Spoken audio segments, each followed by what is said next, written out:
buddy. I got your money. It's right here. Oh, good. But Charlie, you're losing your belt. Charlie was the top contender, number 2 in the world. Stubborn kid. This ain't a video game. This is for real. Let's make some money! Go Pirates! What are we looking for? Anything I could use to put a fighting robot together. Never seen anything like it before. Can we get him a fight? He's a sparring bot, built to take a lot of hits, but never dish punishment. His name is Adam. Get him a fight. Weaker, and he's gonna get his ass kicked. Yes, you can. And I know I've done all kinds of wrong by this kid. Right uppercut! This is what it's all about!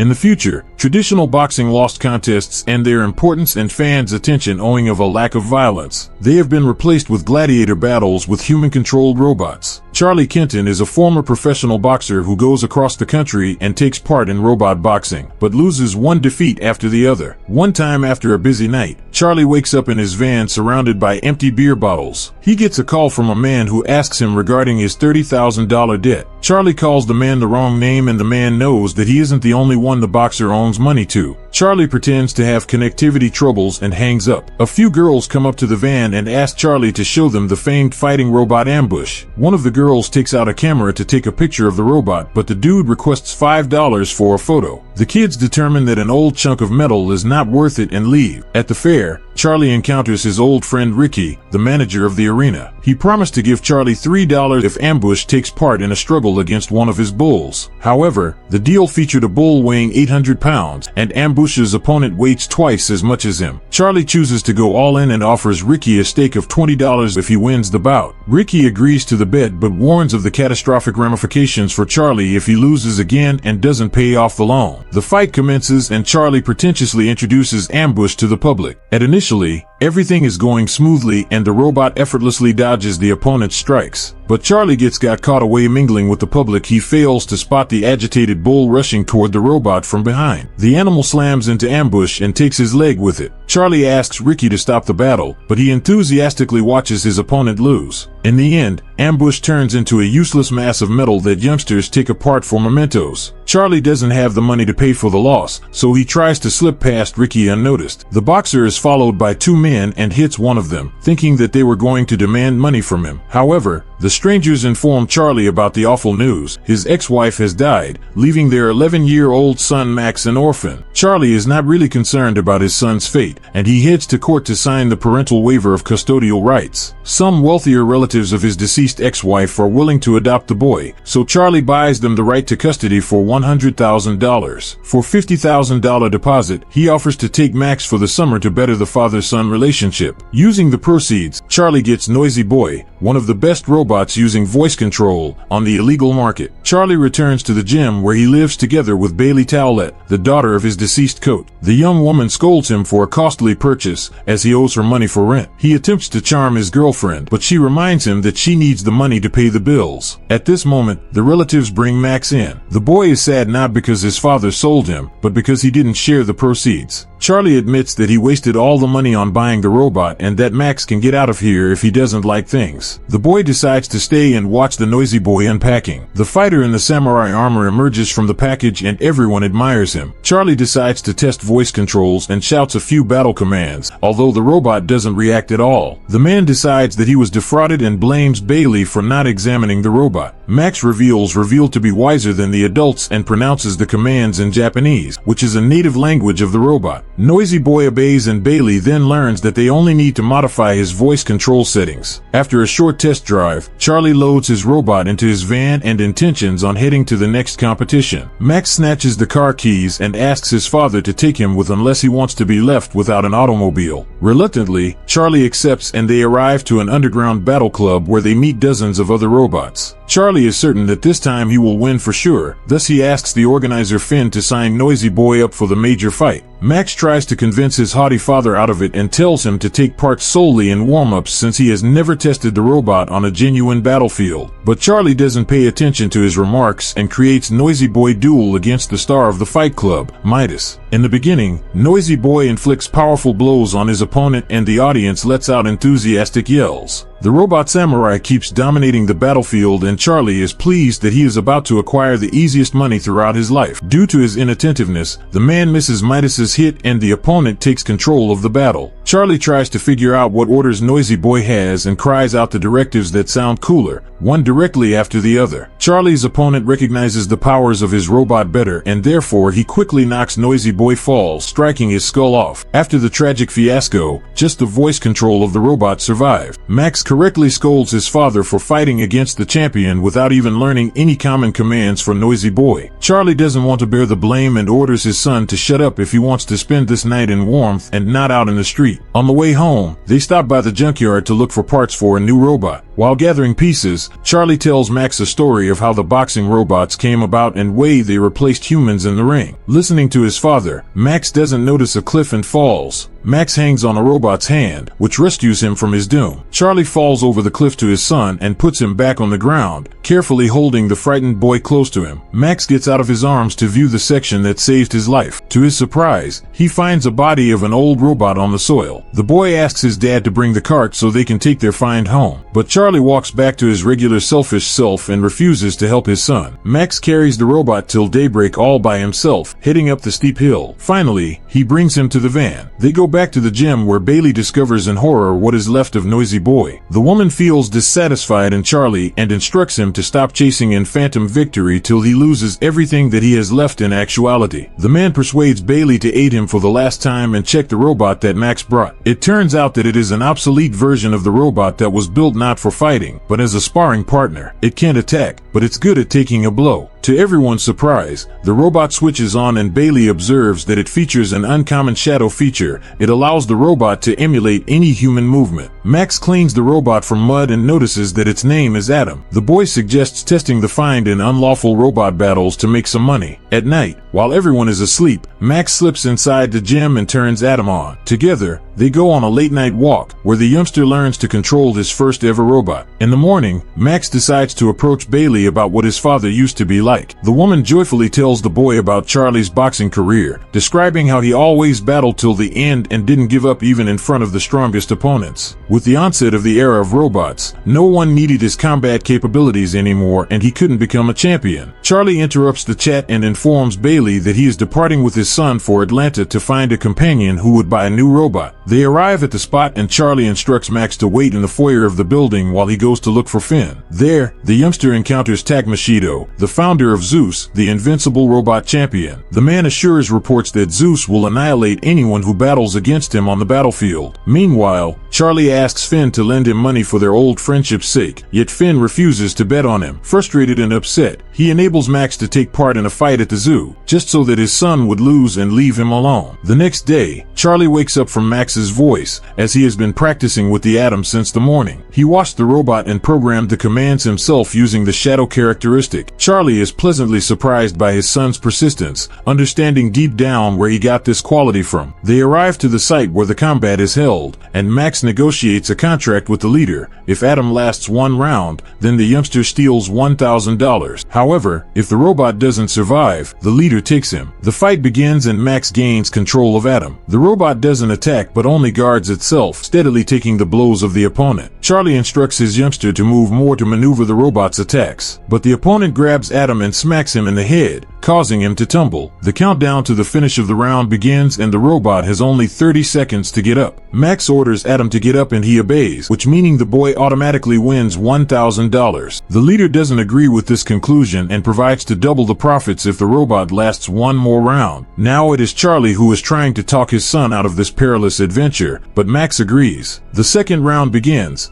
and Adam jumps and hits the enemy with a crushing blow, causing the poor fellow's system to crash. Max wins and proudly collects his prize while the crowd praises him. The next day, the boy resumes exercising with the robot and tries to teach him new commands. When Max is bored, he chooses to dance with Adam and he quickly copies all his movements. Charlie approaches them, and the boy explains his father that he implanted Noisy Boy's voice control on Adam, thus now they don't require a control panel. He asks his father to teach Adam his boxing style through the shadow feature.